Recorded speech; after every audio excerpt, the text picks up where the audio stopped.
تو اب ابتدا کرتے ہیں. اب پہلا شعر ہے: بشنو ازنے چو حکایت می کند وز جدائی ہا شکایت می کند. بانسری سے سن کہ وہ کیا بیان کرتی ہے اور جدائیوں کی کیا شکایت کرتی ہے.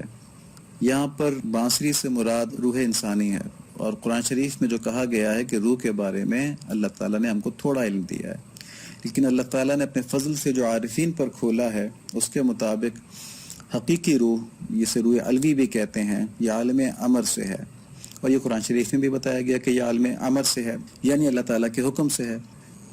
ایک اہم بات جو اللہ تعالیٰ اور انسانی ارواح کے تعلق سے متعلق ہے وہ یہ، جیسے قرآن شریف کے اندر سورہ اعراف میں آیت نمبر 172 ہے: وَإِذْ أَخَذَ رَبُّكَ مِن بَنِي آدَمَ مِن ظُهُورِهِمْ ذُرِّيَّتَهُمْ وَأَشْهَدَهُمْ عَلَىٰ أَنفُسِهِمْ أَلَسْتُ بِرَبِّكُمْ قَالُوا بَلَىٰ شَهِدْنَا أَن تَقُولُوا يَوْمَ الْقِيَامَةِ إِنَّا كُنَّا عَنْ هَٰذَا غَافِلِينَ. اور جب آپ کے رب نے اولاد آدم کی پشت سے ان کی اولاد کو نکالا اور ان سے انہی کے متعلق اقرار لیا کہ کیا میں تمہارا رب نہیں ہوں؟ سب نے جواب دیا کیوں نہیں، ہم سب گواہ بنتے ہیں، تاکہ تم لوگ قیامت کے روز یوں نہ کہو کہ ہم اس سے محض بے خبر تھے. تو انسانی ارواح کو اللہ تعالیٰ کی ربوبیت کا پورا ادراک ہے اور پہچانتی ہیں اللہ تعالیٰ کو، کیونکہ انہوں نے یہ اقرار لیا ہے. اب یہاں پہ صوفیہ ایک بڑی لطیف بات فرماتے ہیں، کہتے ہیں کہ جب انسانی ارواح نے اللہ تعالیٰ کو پہچان لیا تو یہ ہو ہی نہیں سکتا کہ کوئی اللہ تعالیٰ کو پہچان لے، اللہ تعالیٰ سے محبت نہ کرے، کیونکہ جو حسن اللہ تعالیٰ کا ہے جو محبت کے لیے ضروری ہے وہ ایسا حسن ہے کہ ظاہر ہے مطلب اصل تو حسن ہی وہی ہے، باقی تو کوئی اور حسن ہے ہی نہیں. اگر اللہ تعالیٰ کا حسن کھل جائے تو پھر تو کچھ بچتا ہی نہیں ہے. تو جب ارواح نے اللہ تعالیٰ کو تھوڑا سا بھی پہچان لیا اگر، تو بس وہ وہیں اللہ تعالیٰ کے عشق میں مبتلا ہو گئیں. اور عالم ملکوت میں یعنی عالم ارواح میں یعنی اسپریچول ورلڈ کے اندر وہ اللہ تعالیٰ کی یاد میں، اللہ تعالیٰ کی محبت میں، اللہ تعالیٰ کی معرفت میں مستغرق تھیں، مشغول تھیں، اس کے اندر ڈوبی ہوئی تھیں. پھر کیا ہوا؟ پھر اللہ تعالیٰ کی حکمت سے طے ہوا تمام ارواح جو ہیں یہ عالم ناسوت یعنی عالم اجسام یعنی یہ میٹیریل ورلڈ، اس میں کچھ عرصہ بطور امتحان گزاریں گے. اور امتحان یہ تھا کہ دیکھا جائے کہ کون اللہ تعالیٰ کا عاشق رہتا ہے اور کون یہاں پہ دنیا کے فانی حسن کا عاشق بن جاتا ہے اور اپنے عشق الہی کے دعوے میں جھوٹا ثابت ہوتا ہے. تو اس امتحان کی مثال مولانا نے ایک اور جگہ پہ مثنوی شریف کے اندر دی ہے کہ ایک اوباش آدمی ایک خوبصورت عورت کے پیچھے عشق کی شاعری کرتا ہوا چل رہا تھا، کہہ رہا تھا کہ مطلب میں تیرے بغیر نہیں رہ سکتا، فلاں ڈگا اس طرح کی باتیں. اچانک وہ عورت مڑی اور اس نے کہا کہ تم میرے پیچھے اپنا وقت کیوں برباد کر رہے ہو؟ دیکھو مڑ کے دیکھو، میری بہن تمہارے پیچھے آ رہی ہے اور وہ مجھ سے کہیں زیادہ خوبصورت ہے، تم اس کو دیکھو. اس آدمی نے جیسے ہی مڑ کے دیکھا تو اس عورت نے اس کو ایک ڈنڈا لگایا اور کہا کہ بس تمہارا عشق اتنا ہی تھا کہ فوراً مجھ سے زیادہ حسین کی طرف متوجہ ہو گئے. تو یہ ایک مثال ہے کہ سچا عاشق کون ہے. اب سوال یہ ہے کہ اللہ تعالیٰ کے حسن سے بڑھ کے تو کچھ بھی نہیں ہے. اس مثال میں تو یہ نا اس نے کہا کہ مجھ سے زیادہ حسین آ رہی ہے، تو اللہ تعالیٰ سے حسین تو کچھ ہو ہی نہیں سکتا، ہمارا ایمان ہی ہے. تو پھر امتحان کیسا؟ تو پھر یہ ہوا کہ اللہ تعالیٰ کے حسن کو پردہ غیب میں کر دیا گیا، غیب کے اندر چھپا دیا گیا اور ناقص دنیا کا حسن ہمارے سامنے ظاہر کر دیا گیا. بس اب عقل اور قلب کا اتنا امتحان ہے کہ آیا وہ ناقص دنیا کے حسن کے اوپر مائل ہوتے ہیں یا مالک حقیقی کے عشق میں قائم رہتے ہیں. تو جو مالک حقیقی کے عشق پہ قائم رہا اور جعلی دنیا کے حسن سے بچ گیا تو وہ کامیاب ہو گیا. اس امتحان کی نوعیت اس طرح سے ہے کہ جسم کے تعلق کی بنا پر نفسانی خواہشات اور نفسانی تقاضوں کا زور انسانی روح کے اوپر بھی پڑتا ہے، جس کی وجہ سے وہ روحانی صفات جو اس کے اندر ہوتی ہیں یعنی محبت الہی اور معرفت الہی اس میں کمی آنے لگتی ہے. تو جتنا روح جسمانی یا نفسانی تقاضوں سے مغلوب ہوتی جاتی ہے اتنا ہی اپنی ازلی محبت کو یعنی یوم الست جب اس سے اقرار لیا گیا تھا تو اس دن کی محبت کو بھلاتی جاتی ہے. مگر وہ نیک ارواح جن نفسانی تقاضوں کے باوجود اپنے ازلی محبوب یعنی رب جل شانہ کو نہیں بھلاتی، وہ اس دنیا میں بھی اپنی ملکوتی زندگی، اپنی روحانی زندگی کو یاد کر کے بے چین ہوتی رہتی ہیں. اور یہاں پہ اس شعر میں مولانا اسی کیفیت کو بتا رہے ہیں. تھوڑا سا مزید دیکھتے ہیں ارواح کے بارے میں، ان کی اقسام کے بارے میں، کہ جو کاملین ہیں ان کی ارواح مبارک اللہ تعالیٰ کی محبت میں اتنی شدت سے مبتلا ہوتی ہیں کہ اس دنیا کے اندر آ کر بھی، اس جسم کے اندر آ کر بھی وہ نہ نفسانی تقاضوں کی طرف کوئی توجہ کرتی ہیں، نہ دنیا کے حسن کی طرف کوئی توجہ کرتی ہیں، بلکہ وہ اللہ تعالیٰ کی محبت کو فراموش بالکل بھی نہیں کرتی، بلکہ اس مٹیریل ورلڈ کے اندر وہ اپنے محبوب سے جدائی کی تکلیف کو محسوس کرتی ہیں اور واپسی کی منتظر رہتی ہیں. دیکھیں اس کی مثال ہم کو نبی صلی اللہ علیہ وآلہ وسلم کی حیات مبارکہ میں ملتی ہے کہ نبوت ملنے سے پہلے بھی آپ سب سے کٹ کٹا کر غار حرا میں یاد الہی میں مستغرق رہنا پسند فرماتے تھے. ٹھیک ہے، یہ وہ روح کا تقاضا ہی تھا نا.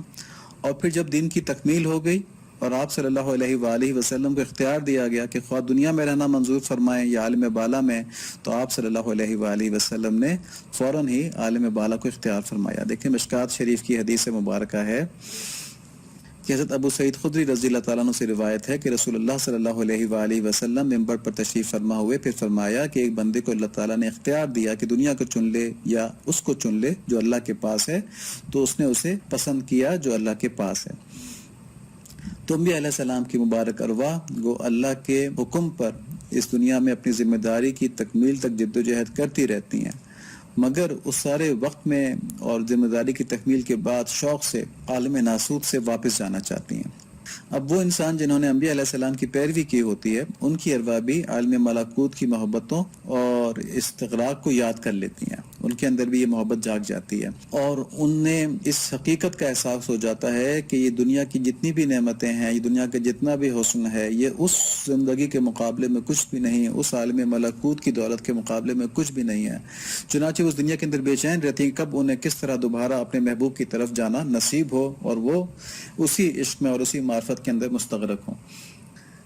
لیکن عوام کی ارواح جو ہوتی ہیں یہ دنیاوی لذتوں اور مصروفیتوں میں اپنے اپنے انہماک اور استقرار کے بقدر آخرت سے غافل ہوتی جاتی ہیں. چنانچہ بہت کم ایسا ہوتا ہے کہ وہ اپنی ذاتی صفت سے اللہ تعالیٰ کی طرف اور آخرت کی طرف رغبت کریں، بلکہ دنیا کے اندر ہی مستقرق رہتی ہیں، انہماک رکھتی ہیں دنیا میں ہی نا. ان میں سے جو نسبتاً نیک ہوتی ہیں وہ کبھی کبھی اپنی خالص دنیاوی مصروفیتوں کی گھٹن سے بے چین ہو جاتی ہیں، مگر وہ انسان اس کی وجہ نہیں جان پاتا کہ میں کیوں اس ڈپریشن میں ہو گیا ہوں یا کیا وجہ ہے کہ میں اتنا بے چین ہو گیا ہوں. لیکن یہی ارواح اگر اولیاء کرام کی صحبت اختیار کریں تو ان اولیاء کی نیک ارواح کے اندر جو اللہ تعالیٰ کی محبت کی تڑپ ہوتی ہے وہ عوام کی ارواح میں بھی اس یاد کو جگہ دیتی ہے، اور تدریجاً ان کو بھی آہستہ آہستہ آہستہ آہستہ اپنا ماضی یعنی عالم ملکوت یاد آنا شروع ہو جاتا ہے اور پھر ان کے اندر آخرت کا شوق بڑھتا جاتا ہے. تو اس پس منظر میں دیکھیں کہ پہلے شعر میں مولانا فرما رہے ہیں کہ میری روح اپنی اصل سے جدا ہو کر بے چین ہے اور محبت الہی میں فریاد کر رہی ہے. مشہور ہے کہ بانسری کی آواز جو ہے وہ بڑی دردناک ہوتی ہے، تو اس لیے مولانا نے یہاں پہ اپنی روح کی جدائی کے شکوے کو بانسری کی آواز سے تشبیہ دی ہے تاکہ درد کی نمائندگی بھی ہو سکے. یہاں پہ بانسری کو محض شعری ضرورت کے تحت استعمال کیا گیا ہے، ورنہ کیونکہ آلات موسیقی میں سے ہے تو اس کا سننا جائز نہیں. حدیث شریف ہے، حضرت نافع رحمۃ اللہ علیہ سے روایت ہے کہ میں ایک جگہ حضرت عبداللہ بن عمر رضی اللہ تعالیٰ عنہ کے ساتھ جا رہا تھا. انہوں نے بانسری کی آواز سنی تو اپنے کانوں میں انگلیاں ڈال لیں اور راستے سے ایک طرف ہو کر چلنے لگے. دور ہو جانے کے بعد مجھ سے کہا، اے نافع کیا تم کچھ سن رہے ہو؟ میں نے کہا نہیں. انہوں نے کان سے انگلیاں نکال لی اور فرمایا کہ میں رسول اللہ صلی اللہ علیہ وآلہ وسلم کے ساتھ جا رہا تھا. نبی کریم صلی اللہ علیہ وآلہ وسلم نے بانسری کی آواز سنی اور ایسے ہی کیا جیسے کہ میں نے کیا. تو یہاں پر ہم کوشش کریں گے کہ جو موٹے موٹے مسائل ہیں وہ بھی ہم مثنوی کے درس میں ساتھ ساتھ بتاتے چلیں، تو یہاں پہ کیونکہ غلط فہمی پیدا ہو سکتی تھی اس لیے اس کا ازالہ کر دیا گیا. دوسرا شعر ہے، کزنیستا تامرا ببریدان از نفیرم مرد و زنا لیدان، کہ جب سے مجھے بانسری کے کھیت سے کاٹا گیا ہے میرے نالے سے مرد اور زن سب روتے ہیں.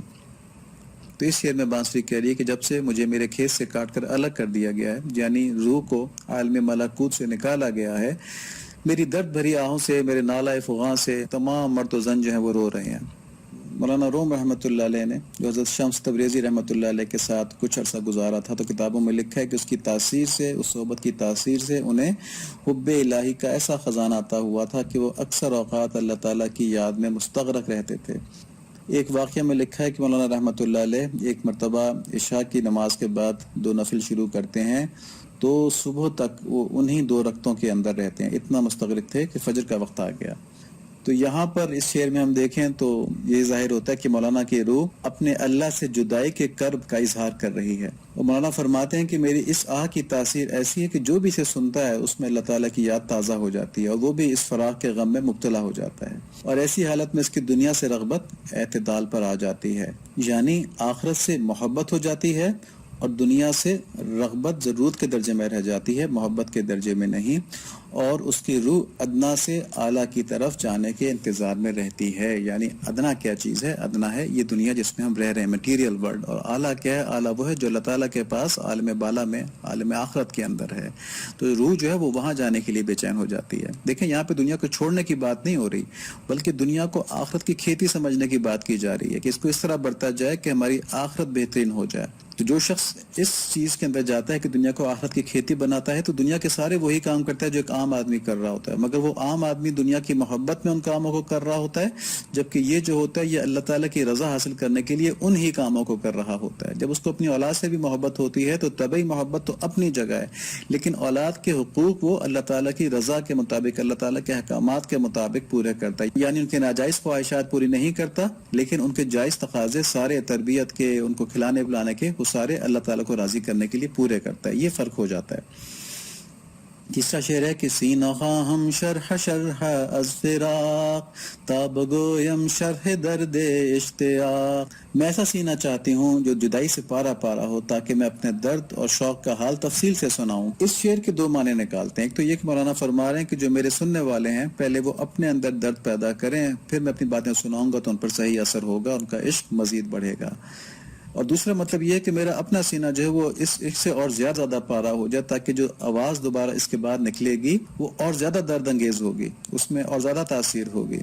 تو اصل میں ہر عاشق جو ہے اس کو اپنے عشق کی کیفیات جو ہیں وہ بہت زیادہ پسند ہوتی ہیں. وہ چاہتا نہیں کہ یہ کم ہو، وہ اس درد کا اور زیادہ بڑھنا چاہتا ہے. جیسے جو نشے کا شوقین ہوتا ہے نا، تو وہ شراب پیتا ہے، نشے میں اضافہ کرتا ہے. تو اسی طرح عشق بھی تو ایک نشہ ہے. اس کی جو کیفیت خود فراموشی کی طاری ہوتی ہے، جو اپنے آپ سے یہ بیگانہ کر دیتا ہے. پھر یہ تو بات ہو رہی ہے نا دنیاوی عشق کی. تو جو اللہ تعالیٰ کے عشق کی شراب سے کچھ لذت حاصل کر لے، اس کا کیا حال ہوگا؟ تو یہاں پہ مولانا اس کی بات کر رہے ہیں. آگے فرماتے ہیں، ہر کسی کو دور مانند اصل خیش باز جویت روزگار وصل خیش.